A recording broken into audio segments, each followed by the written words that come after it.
What's going on, guys? So you decided to join the Army or the Army Reserves. Either one of those situations is probably why you ended up here watching this video. So this is basically just going to be the first video that kind of links all the rest of my videos together. But anyways, what is this series? I don't want to ramble on for too long, so this will be a hopefully pretty quick video. Basically just going over what this series is going to be about. So if that's something you might like, then you can go ahead and subscribe to this channel wherever it's at, and I'll probably be linking some videos, the future videos and or past videos to this video, and they might pop up or whatever. But why did I start this series? So you decided to join the Army, or so you decided to join the Army Reserves. Basically, if you didn't know, I am in the Army Reserves. I've been in about 2 years now, which the first videos that I made literally right before I left for basic training. And I made those two, what was MEPS like and what was my reserve drill like before basic training. Because I had been looking up things, you know, if you go to your reserve drill, what is it like? If you haven't made it to basic training yet, what's the differences? So I'll talk about that and my experiences.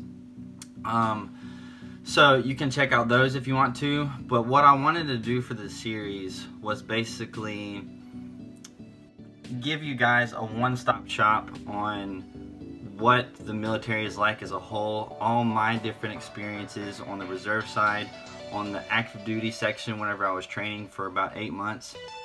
And also, since I am in the reserves, I don't have as good of an opinion or experience on the active duty side.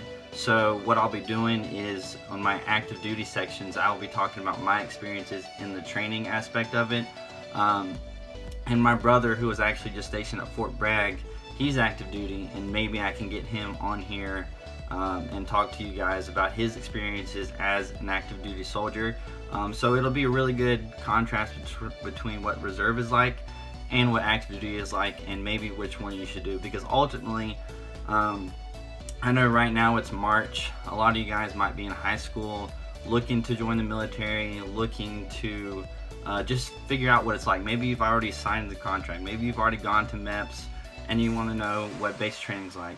Maybe you want to know what basic training is like, AIT is like, you want to know what drill is like after basic training in AIT. Maybe you want to know what active duty is like after basic training in AIT, and some things that you should do. So basically, when I went through basic training, I went through and literally wrote down what we did every single day. So whenever I do my red phase basic training video or my overall basic training video, I'll be able to give you guys a day-by-day layout of what we did at Fort Benning for my basic training, because I went to Fort Benning for basic. My brother went to Fort Jackson for basic, so maybe we'll do some kind of comparison of what was different. And the big thing to remember is that the military is always changing.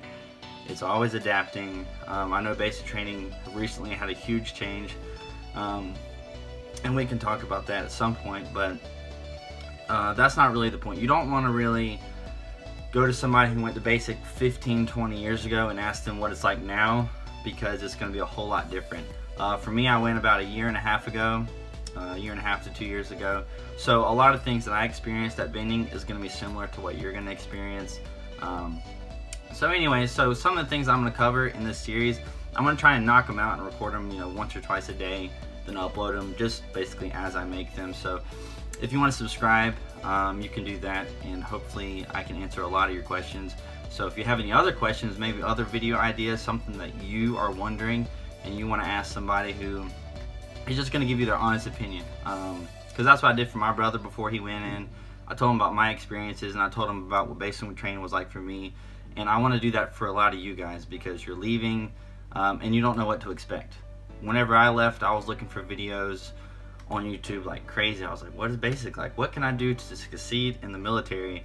So I know a lot of you guys are doing a lot of that. So big thing is, what's red phase like, what's blue phase like, or what's red phase, white phase, and blue phase like, what is AIT like? My aspect, I'm a 25 Bravo, so what's a 25 Bravo school like? What kind of it felt like to graduate from basic training, and how it changed me, how it changed my outlook on life, stuff like that. Some other stuff is, what's drill like after basic training? So for the Army Reserve guys out there, what is drill like after basic training? I've done the Best Warrior competition, so I'll cover what that was like, what I did to prepare for that, what it was like actually competing, winning the brigade level, winning the command level. I want to cover why you should join the Army and why you should not join the Army, because honestly, military is not for everybody. It's really good in a lot of aspects of different things, but it's not for everybody. And currently, right now, I am going through college, since, like I said, I'm in the reserves, doing ROTC. I'm contracted as a cadet now, so that's changed things a little bit. So I'll be able to give you my point of view as a cadet now. Also a cadet going to a drill, which is actually a lot different than being enlisted. Also want to talk about what it's like being in ROTC versus not being in ROTC. Want to talk about advantages of ROTC. And then also I'd like to cover my brother's basic training experience. Like I said before, he went to Fort Jackson, I went to Fort Benning. I want to cover the differences of that. He's a 13 Fox. Hopefully we can cover what that AIT is like, what airborne school is like, and then possibly what pre-RAF is like, because he went to that for a little bit.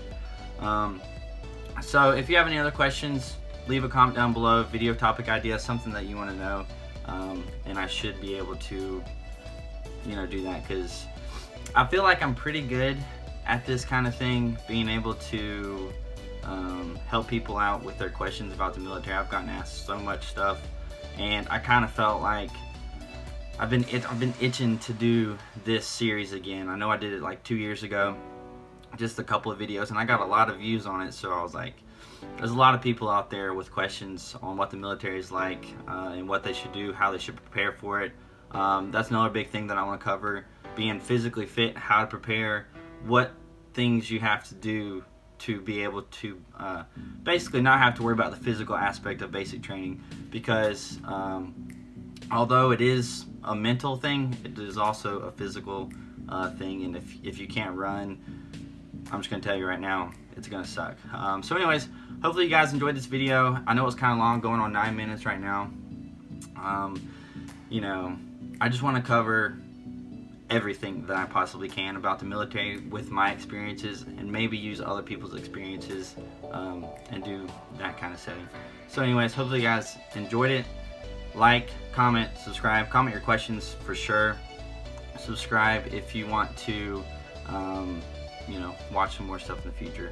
I'm about to make a video on reception, just going step by step, literally MEPS, drill before basic, what reception is like, basic, AIT, drill or active duty after basic and AIT, and then other schools, airborne, stuff like that, and then different experiences. So if that's something that interests you, hopefully you guys will stick around, and I will see you guys later.